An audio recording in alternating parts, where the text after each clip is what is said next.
ناظرین، آپ کے پسندیدہ پروگرام یہ سچ کا سفر ہے میں برادر سیمیول اور سہیل کی طرف سے آپ کو کرسمس مبارک. اور یقیناً آپ کچھ نہ کچھ کر رہے ہوں گے، یا کیک کھا رہے ہوں گے، یا اپنے گیسٹ ہیں ان کا ویٹ کر رہے ہوں گے، خواتین کھانا بنا رہی ہوں گی، اور اس طرح کی بہت سی مصروفیات ہوں گی. اور کچھ ہماری طرح کے لوگ ہوں گے جنہیں اس عمر میں باتیں کرنے کا شوق ہے، وہ ٹیلی ویژن کے آگے بیٹھے ہوں گے کہ ان کے جو شوز ہیں وہ دیکھے جائیں اور ان سے کچھ سیکھا جائے، یا یہ بھی ایک ہمارا تفریح کا ذریعہ ہے. لیکن کرسمس ایک ایسا موقع ہے جو ہمیں ایمان، امید اور محبت جو ہے وہ بیک وقت تینوں چیزیں ہمیں فراہم کر سکتا ہے. اور آج کے اس پروگرام میں جو ہمارا ٹائٹل ہے وہ ہے فردوس مجسم، یعنی جو بہشت ہے یا جو جنت ہے، جو ہمارے لیے ہماری خواہش ہوتی ہے کہ ہماری زندگی میں بہترین ہو، اس کو ہم جنت کہہ سکتے ہیں. اور یہ تب تک ناممکن ہے جب تک مسیح ہماری زندگی میں نہیں آتے. اور جناب مسیح ہماری زندگی میں جس طرح آج ہمیں پڑھایا جاتا ہے، اس کے علاوہ بھی وہ جب اس دنیا میں تشریف لائے، اس دن کو ہم کرسمس کہتے ہیں.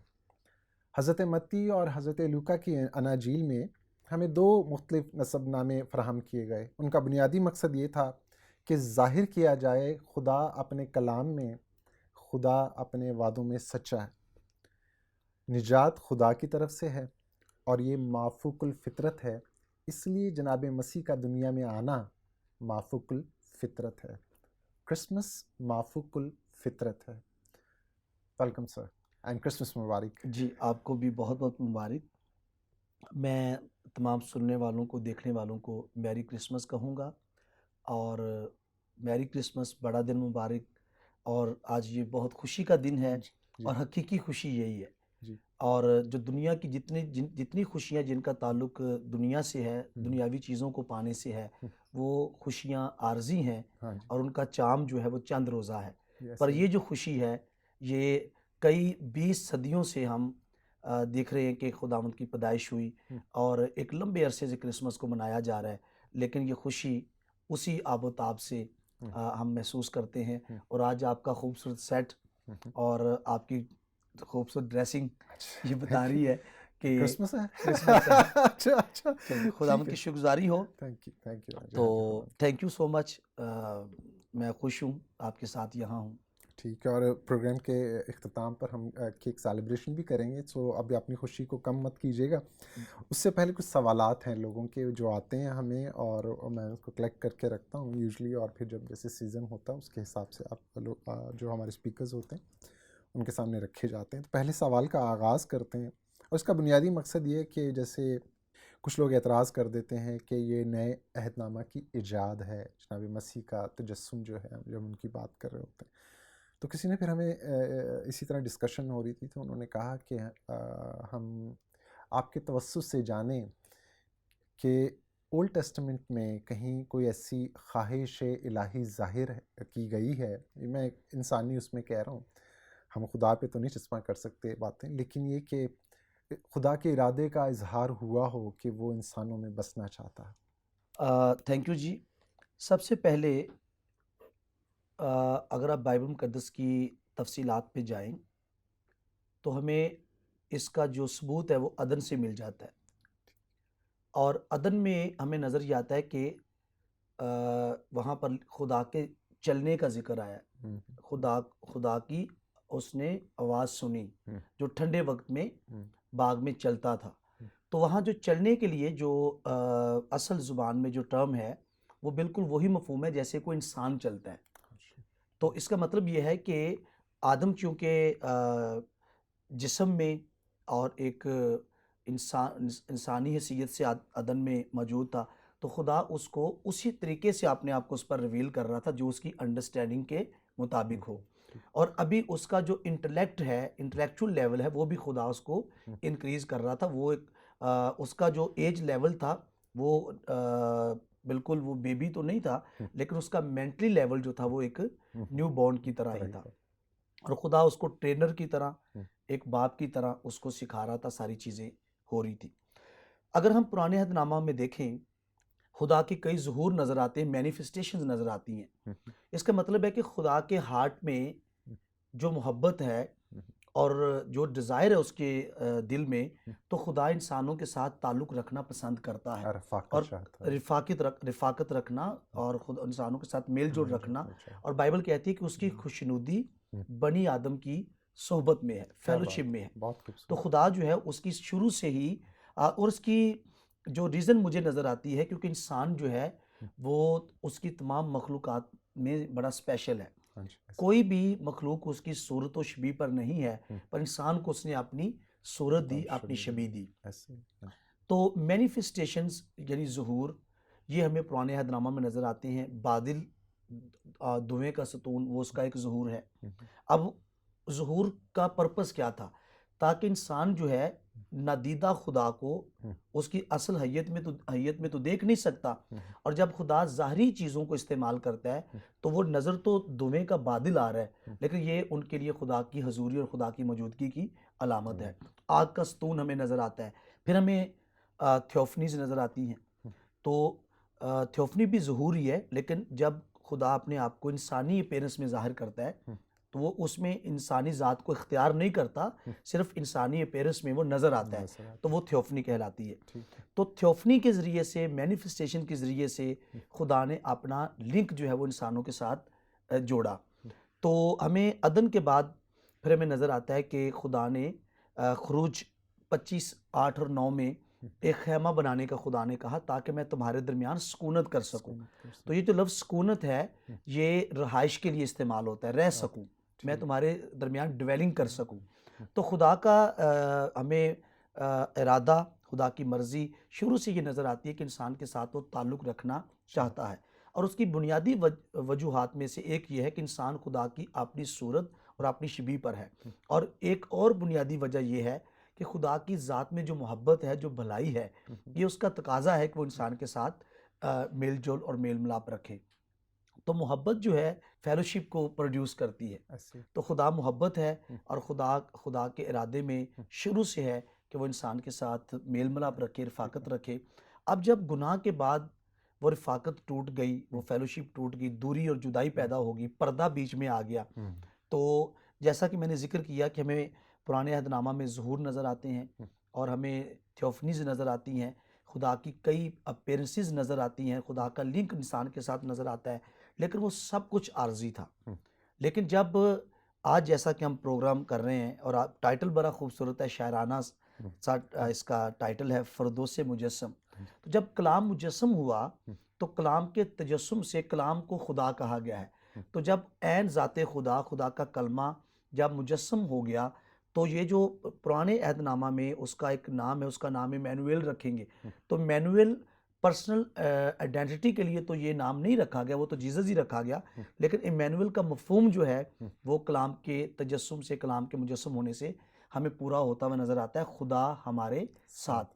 اور میں یہاں پر یہ کہوں گا، جو پہلا کویشچن تھا آپ کا کہ خدا ایسا کیوں چاہتا ہے، تو خدا کی اپنی فطرت ہی ایسی ہے. اس میں جو محبت ہے، جو اس میں پیار ہے، ترس ہے، اس کا تقاضا یہ ہے کہ وہ انسانوں کے ساتھ فیلوشپ میں، رفاقت میں رہنا چاہتا ہے.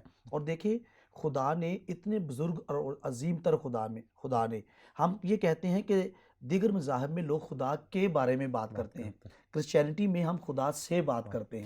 تو ہمیں کس قدر استحقاق ملا ہے. اور وہ مسیحی روحانی طور پر درست جگہ پر نہیں ہے جو خدا کے ساتھ پرسنل ریلیشن میں نہیں ہے. تو خدا ہم میں سے ہر کسی کو موقع دیتا ہے ہم اس کے ساتھ خاص اور پرسنل ریلیشن میں زندگی گزاریں، تعلق بنا کر زندگی گزاریں. اور اس کے لیے جب کلام مجسم ہوا تو ظہور عارضی تھے، تھیوفنیز عارضی تھی، لیکن کلام کا تجسم جو ہے وہ ابدی ہے. جب سے کلام مجسم ہوا ہے اس وقت سے لے کر اب تک جو خدا کا کلمہ ہے وہ خدا رہتے ہوئے اب وہ انسان بھی ہے، اور خدا ہمارے درمیان ہے. کیا بہت خوبصورت. یہی وہ بات ہے کہ ایمان، امید اور محبت، یہ تین بنیادی ستون ہیں، اور یہ جناب مسیح کی ذات سے ظاہر ہوتے ہیں. اور جیسے ابھی آپ نے اتنی خوبصورتی سے اور جو عہد نامہ قدیم ہے ان کے حوالہ جات سے بات ثابت کر دی کہ یہ عہد نامہ جو پہلی صدی عیسوی ہے، جو مسیح ہیں، یہ ان کی ایجاد کردہ باتیں نہیں ہیں. یہ ابتدا سے ہی اس طرح چلا آتا رہا ہے، اور یہ انسان کی خواہشات کا خدا کا مؤثر ترین مکاشفہ اور اپنا اظہار ہے جس کو رد نہیں کیا جا سکتا. اور یہ آپ کو ایک عجیب سی خوشی فراہم کرتا ہے. وہ جو خداوند کو نہیں بھی مانتے جی لوگ کرسمس کو کوئی اور نام دے کے ضرور مانتے ہیں, اور وہ اتنا کو انجوائے کرتے ہیں. سر میرا بڑا عرصہ گزرا ہے, آپ ان کے چہروں کی خوشی لوگوں کی دیکھیے, جنہیں نہیں بھی جانتے ان کو بھی وش کر رہے ہوتے ہیں. تو یہ جناب مسیح کا کام جو ہے, جو باتیں انہوں نے کہی ہیں, آپ یہ دیکھیں کہ انجیل بنیادی طور پر خوشخبری ہے, جی خوشی کی خبر ہے, خوش کی اور یہ انہی کی خوشی ہے. تو آپ اس کو دبا نہیں سکتے. میں نے دیکھا ہے, معاشروں میں دیکھا ہے, لوگ اس کو جس طرح سے مناتے ہیں, اور منانا چاہیے کیونکہ دنیا میں اتنا غم ہے, اور اگر ہم اس کا انتظار کرتے رہیں تو میرا خیال ہے کہ ہمیں نئے غم کا انتظار نہیں کرنا پڑتا. اس کا جو درد ہے وہ ساتھ ساتھ چلتا رہتا ہے, اور اس درد کو ختم کرنے کے لیے ہمیں چھوٹی سی خوشی درکار ہوتی ہے.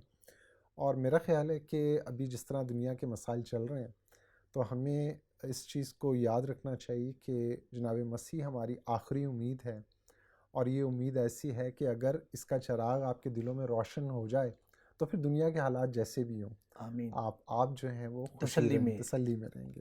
اگلے سوال کی طرف چلتے ہیں سیمول بھائی, تھینک یو ویری مچ. اور اگلا سوال جو یہ ہے, یہ تھوڑا سا کرٹیکل ہے کہ کیا یسوع مسیح کی معجزانہ پیدائش انسانی ذات کو کمتر حیثیت ہونے کا احساس دلاتی ہے؟ اعلیٰ ذات رکھنے والے, ابتدا میں کلام تھا, کلام خدا کے ساتھ تھا اور کلام خدا تھا. اعلیٰ ذات, الہی ذات, الوہیت کی معموری رکھنے والے کلمہ خدا کا بشری ذات کو اختیار کر لینا, یہ تو بشری ذات کی فضیلت ہے کہ اس نے بشری ذات کو اختیار کر لیا. اور جو جیسے الہی ذات ازل سے اس کی ہے, تجسم کے بعد سے بشری ذات بھی اب اس کی اپنی ذات ہے. اس لیے بائبل مقدس نے اس کو انسان بھی کہا ہے, اور بائبل مقدس نے اس کو خدا بھی کہا ہے.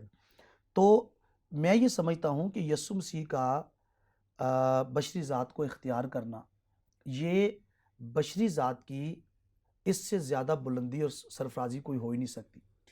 تو یہ معجزانہ پیدائش بشری ذات کو کم نہیں کرتی, بلکہ بشری ذات کو عزت اور فضیلت بخشتی ہے. کلام مجسم ہوا, یعنی جو خدا کا کلمہ, خدا کا بیٹا ازل سے صرف ایک ذات رکھتا تھا, اور وہ الہی ذات تھی.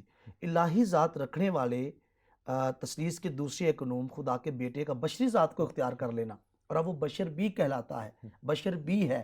تو یہ تو بشری ذات کو چار چاند لگ گئے. یہ تو اس کی عظمت, اس کی معراج ہے کہ وہ کلمہ خدا جو ہے وہ خدا رہتے ہوئے, اس کا گاڈ ہونا سیزڈ نہیں ہوا, خدا رہتے ہوئے اب وہ انسان بھی ہے.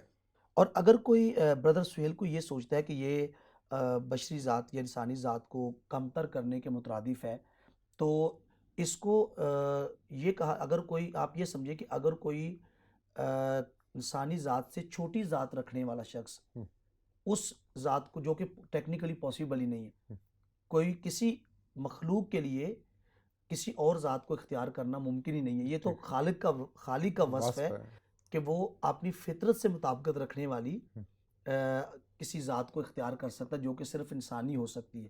فطرت کا لفظ میں نے اس لیے بولا کہ انسان اس کی صورت و شبیہ پر ہے, کوئی اور مخلوق اس کی صورت و شبیہ پر نہیں ہے. لیکن یہ کمتر یا احساس کمتری کا احساس اجاگر ہوتا اگر کوئی انسانی ذات سے کمتر ذات رکھنے والا, فار ایگزامپل کوئی حیوان انسان کے درجے پر فائز ہو جاتا, تو ہم یہ کہتے ہیں کہ یہ تو توہین ہو گئی, ایک جو انسان نہیں تھا وہ انسانی ذات کو. لیکن جو خدا ہے, جو ہم سے بہت بالا تر ہے, اور یہ کر ہی وہ سکتا تھا, اس نے بشری ذات کو اختیار کیا. تو یہ اس کو کمتر حیثیت ہونے کا احساس نہیں دلایا گیا, بلکہ اس کو اعلیٰ درجوں پر فائز کیا گیا, اور اس کو مسیح یسوع نے اپنی ذات بنا لی ہے. ٹھیک ہو گیا. مجھے نا جان ایلیا صاحب کے ایک اس کا جواب ایکچولی آپ نے اپنی گفتگو میں دیا, کیونکہ وہ انہوں نے کہا کہ آپ گردن اکڑا کر مت چلیے کیونکہ عدن سے باہر نکالے گئے ہیں. لیکن جب جناب مسیح کی بدولت ہمیں اس باہر نکالے ہوئے لوگوں کے جو مجمع ہے اس میں جناب مسیح مل جاتے ہیں, عدن سے باہر بھی اب مل جاتے ہیں. تو یہ جو یہ خیال رکھتے ہیں, جو مایوس ہیں زندگی سے کہ شاید ہمیں بہت جد و جہد کرنی پڑے گی, جستجو کرنی پڑے گی, مراقبے کرنے پڑیں گے, چلے کاٹنے پڑیں گے خدا کو حاصل کرنے کے لیے، یہ میرے خیال ہے ضرورت نہیں ہے بالکل نہیں، کہ جناب مسیح بالکل خود نہیں۔ موجود ہوئے ہیں۔ تو یہ ان کے لیے آپ کا جو جواب تھا، اور یہ ان کے لیے بھی جو اس شعر کو اپنے دل میں جگہ دیے بیٹھے ہیں کہ ہمیں سر جو ہیں اپنے فخر سے بلند نہیں کرنے چاہیے، کیونکہ ہم باغ عدن سے نکالے گئے ہیں۔ تو ان کے لیے خیال ہے کہ جہاں جناب مسیح بستے ہیں تو وہ ایک ایسا درخت ہوتا ہے جو چشموں کے کناروں پر لگایا جاتا ہے، وہ بذات خود ایک باغ بن جاتا ہے۔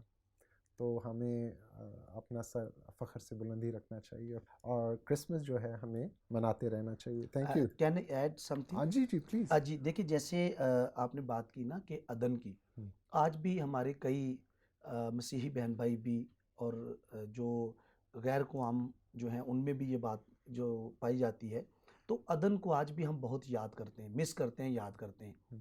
لیکن میں آج اس موقع پر یہ کہنا مجھے اچھا لگ رہا ہے کہ عدن میں جو کچھ ہم نے کھویا تھا اس سے کہیں زیادہ یسوع مسیح میں ہم نے پایا ہے۔ کیا بات ہے۔ تو یہ تو بات وہی ہے کہ جب تک ہم مسیح کی ذات سے واقف نہیں ہوں گے، اس میں ملنے والی میراث اور ملنے والی زندگی اور جو چیزیں ہیں وہ ہمیں کیسے دکھائی دیں گی۔ تو خدا کا شکر ہے، میرے خیال میں اب عدن کو یاد کرنے کی بھی ضرورت نہیں ہے۔ کیا بات ہے، بہت خوبصورت، بہت خوبصورت۔ اچھا، ایک اگلے سوال کی طرف چلتے ہیں پاسٹر جی، اور وہ یہ ہے کہ یسوع مسیح جو ہیں مکمل طور پر انسان نہیں ہو سکتے کیونکہ ان کا کوئی حقیقی باپ نہیں تھا۔ جی، کویسچن کی جو نوعیت ہے، یہ اس میں علم الہی کا ایک پہلو پایا جاتا ہے۔ یسوع مکمل طور پر انسان نہیں ہو سکتا کیونکہ اس کا کوئی حقیقی باپ نہیں تھا۔ تو اگر آپ کسی مخلوق پر اس بات کا اطلاق کریں تو آدم کی تخلیق کے بعد اب جو بھی بشر دنیا میں آئے گا وہ ماں اور باپ کے ذریعے سے ہی آئے گا، کیونکہ پہلے جوڑے کو آدم اور حوا کو خدا نے بڑھنے اور پھلنے پھولنے کی بلیسنگ اور برکت دی تھی، بڑھو پھلو اور زمین کو ممور و محکوم کرو۔ اب کوئی بھی فطرتی انسان میاں اور بیوی کے ذریعے سے ہی دنیا میں آ سکتا ہے، میاں اور بیوی کے ملاپ کے بغیر دنیا میں آ ہی نہیں سکتا۔ تو یہ ہم بات کر رہے ہیں ان کی جو محدود ہیں، جو مخلوق ہیں، ان کا یہ سلسلہ اسی طریقے سے چلے گا، یعنی عام انسان، فطرتی انسان اسی طریقے سے آئے گا۔ لیکن خداوند یسوع مسیح کا جو تجسم ہے، اس تجسم میں ایک بہت بڑا راز پوشیدہ ہے۔ اس کا بغیر باپ کے پیدا ہونا یہ اس بات کی دلیل ہے کہ وہ صرف انسان نہیں ہے۔ صرف انسان ہوتا تو وہ بغیر باپ کے پیدا ہی نہیں ہو سکتا تھا۔ کئی بار ہم ان موقعوں پر یہ کہتے ہیں کہ ایک آدم بغیر باپ کے عدن میں خلق ہوا اور دوسرا مسیح بغیر باپ کے پیدا ہوا۔ ہمیں آدم کی تخلیق کے ساتھ مسیح کے بغیر باپ کے پیدا ہونے کو کبھی موازنہ کرنا ہی نہیں چاہیے، کیونکہ جب آدم کو خدا نے خلق کیا اس وقت تک نسل انسانی کا اس طرح سے پیدا ہونا ابھی سٹارٹ ہی نہیں ہوا تھا۔ یہ بات کہنا کہ مسیح بغیر باپ کے ہے، یہ صرف مسیح کے بارے میں کہی جا سکتی، کیونکہ جس وقت مسیح دنیا میں کنواری مقدسہ مریم سے پیدا ہوا اس وقت تک نسل آدم سے پیدا ہونے کا سلسلہ جاری ہو چکا تھا، پر آدم کی کریشن سے پہلے تو یہ سلسلہ تھا ہی نہیں۔ تو آدم پہلا آدمی ہے اور خدا نے اس کو خاک سے خلق کیا۔ تو یسوع مسیح ہی صرف وہ ہستی ہے جو بغیر باپ کے پیدا ہوا۔ اب رہی بات کہ وہ حقیقی انسان مکمل طور پر انسان نہیں ہو سکتا، تو پھر پہلی بات میں یہ جس چیز پر میں زیادہ فوکس کر رہا ہوں کہ اس کا بغیر باپ کے پیدا ہونا اس کی پہلے سے موجودگی کی طرف اشارہ کرتا ہے۔ وہ پہلے سے موجود تھا، اور پیشتر اس سے کہ ابراہم پیدا ہوا میں ہوں، اور جو پہلے سے موجود تھا وہ تجسم اختیار کر کے بشری ذات کو پہن کر وہ ہمارے درمیان آتا ہے، تو اس کی پہلے سے موجودگی ہے، اور اپنی پیدائش سے پہلے سے موجودگی صرف خدا کی ہو سکتی ہے۔ ٹھیک ہے جی، صرف اگر وہ انسان ہوتا تو ایک تو وہ بغیر باپ کے پیدا ہی نہیں ہو سکتا تھا، جو بات میں نے پہلے کی ہے، وہ بغیر باپ کے آ ہی نہیں سکتا تھا، کیونکہ خدا اپنے کسی بنائے ہوئے فطرتی اصول اور قانون کو بائی پاس نہیں کرتا۔ آدم کو اولاد کی برکت دینے کے بعد اب آدم اور حوا کے ذریعے سے ہی بشر اور انسان دنیا میں آئیں گے، لیکن یہ پیدا ہوا بغیر باپ کے، تو اس کا مطلب ہے اس کی پری ایگزسٹنس ہے۔ اور اگر آپ غلطیوں کا خط 4 باب اور اس کی 4 آیت کو دیکھیں تو وہاں لکھا ہے کہ جب وقت پورا ہو گیا تو خدا نے اپنے بیٹے کو بھیجا جو عورت سے پیدا ہوا، یعنی بھیجا اور اس کے آنے کا پروسیس عورت سے پیدا ہوا، تو بھیجا وہی جاتا ہے جو پہلے سے موجود ہو۔ تو اب جب اس پوائنٹ، اب میں یہاں ایک ایک بیس بنا کر اس کویسچن پر آیا ہوں کہ چونکہ اس کی پری ایگزسٹنس ہے اور وہ اپنے بغیر باپ کے پیدا ہونے سے پہلے اور بشری ذات کو اختیار کر کے آنے سے پہلے وہ موجود ہے، لہٰذا یہ خدائی وصف ہے اور یہ خدائی ہو سکتا ہے۔ جب خدا ہو سکتا ہے تو یہ کویسچن جو ہے یسوع مکمل طور پر انسان نہیں ہو سکتا، تو جب وہ خدا ہے تو پھر اس سے سب کچھ ہو سکتا ہے۔ ٹھیک ہے جی، جب ہم خدا کے اومنی پوٹینٹ ہونے کی بات کرتے ہیں تو اس میں ہم یہی دیکھتے ہیں کہ خدا قادر مطلق ہے، وہ سب کچھ کر سکتا ہے، پر سب کچھ کرنے کا مطلب یہ نہیں ہے کہ وہ اپنی مرضی اور اپنی فطرت کے خلاف بھی سب کچھ کرتا جائے، لیکن وہ چیزیں سب کچھ میں آتی ہیں۔ خدا سب کچھ کر سکتا ہے جو اس کی مرضی اور اس کی فطرت سے مطابقت رکھنے والی چیزیں ہیں، اور بشری ذات کو اختیار کرنا اور حقیقی طور پر انسان ہونا یہ اس کی فطرت کے سے مطابقت اس لیے رکھتا ہے کیونکہ اس نے اپنی صورت و شبیہ پر انسان کو بنایا ہے۔ تو یسوع مسیح بغیر باپ کے پیدا ہو کر بھی حقیقی طور پر انسان ہے کیونکہ وہ خدا ہے اور خدا سے سب کچھ ہو سکتا ہے۔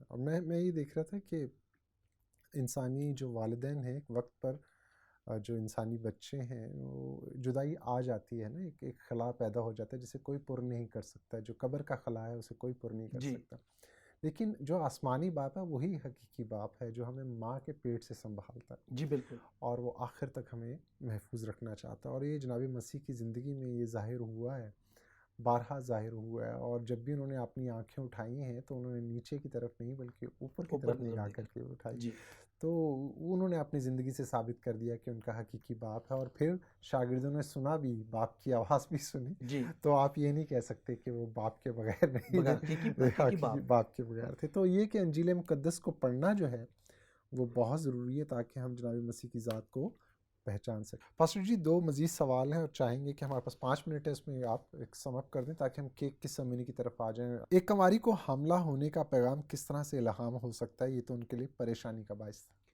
جی دیکھیں، یہ جو پریشانی جس کو کہا جا رہا ہے یہ ایسا لگ رہا ہے، اور اگر آپ بائبل کا متن پڑھیں، بیان پڑھیں، تو وہاں لکھا ہے میری جان خداوند کی بڑھائی کرتی ہے، میں خداوند کی بندی ہوں، یہ فضل مجھ پر ہوا ہے، اور پھر اس کے لیے یہ تھا کہ ہر زمانے کے لوگ تجھے مبارک کہیں گے۔ تو ان ساری باتوں کو سامنے رکھتے ہوئے دیکھیں، جب ہم مقدسین کی بات کرتے ہیں، وہ مقدسہ مریم ہو یا انبیاء اکبر ہوں، انبیاء اصغر ہوں، تو ان کی انسانی فطرت کبھی بھی ان سے علیحدہ نہیں کی گئی، وہ بشری انسان تھے، بشر تھے۔ تو یہ حیرانی کہنا زیادہ بہتر ہے پریشانی کی بجائے، کہ اس پیغام سے وہ حیران ضرور ہوئی، لیکن جب فرشتے نے کلیئر کر دیا تو اس نے خدا کی شکر گزاری کی اور خدا کی بڑائی کی اور خدا کی تعریف کی کہ مجھ پر یہ فضل ہوا ہے۔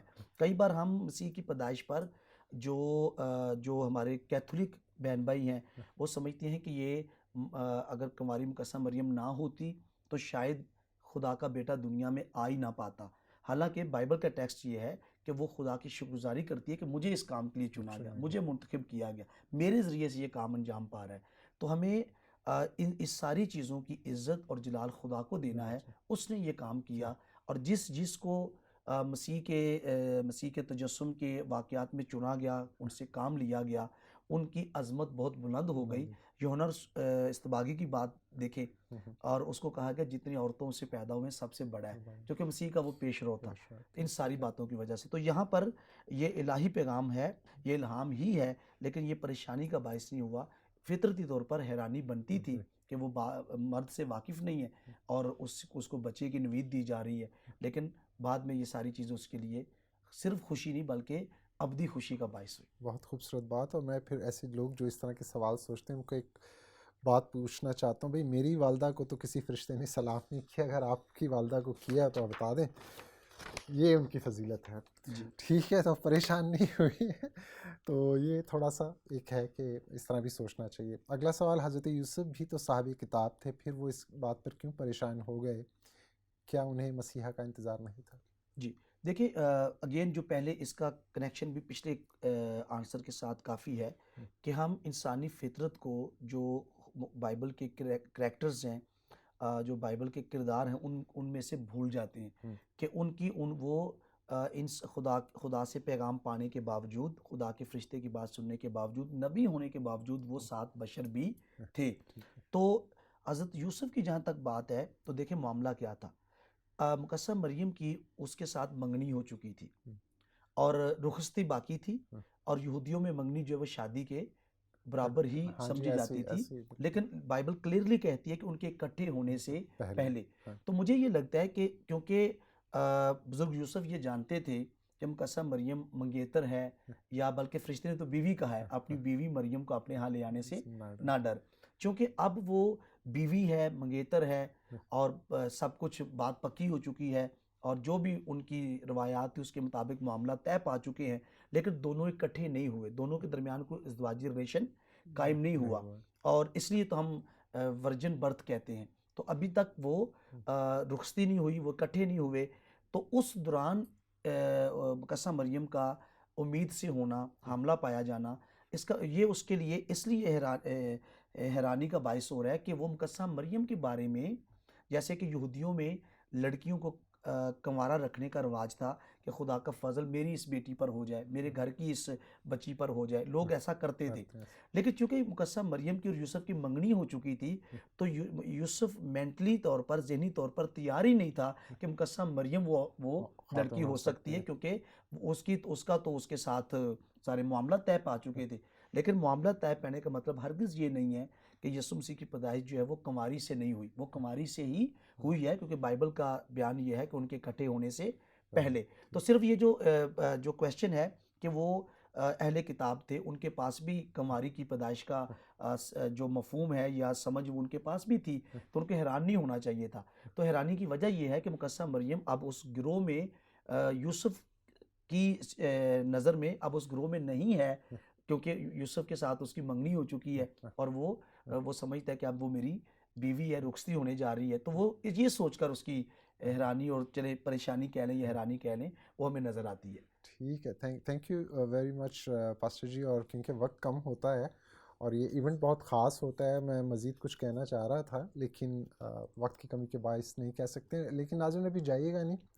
چھوٹی سی بات، اور وہ امپورٹنٹ بات یہ ہے کہ آپ کی پریشانی جو بھی ہو، اگر خداوند آپ کی زندگی میں ہے تو جس طرح حضرت یوسف کی پریشانی کا سدباب کیا گیا، آپ کی پریشانی بھی دور ہو جائے گی، اور آپ بھی اسی خاندان کی طرح خوشی منائیں گے جس طرح جناب مسیح کے پہلے خاندان نے منائی. ناظرین، ابھی ہمارے کرسمس کیک کاٹنے کا جو ہماری ایک روایت ہے، یہ سچ کا سفر ہے، وہ ہونے جا رہی ہے، اور ہم خدا کا شکر ادا کرتے ہیں کہ خدا نے ہمیں ایک اور سال عطا فرمایا کہ ہم ان کے بیٹے کی دنیا میں آمد کو خوشی سے منا سکیں. میں پاسٹر صاحب سے چاہوں گا کہ وہ کرسمس کا کیک کاٹیں پلیز.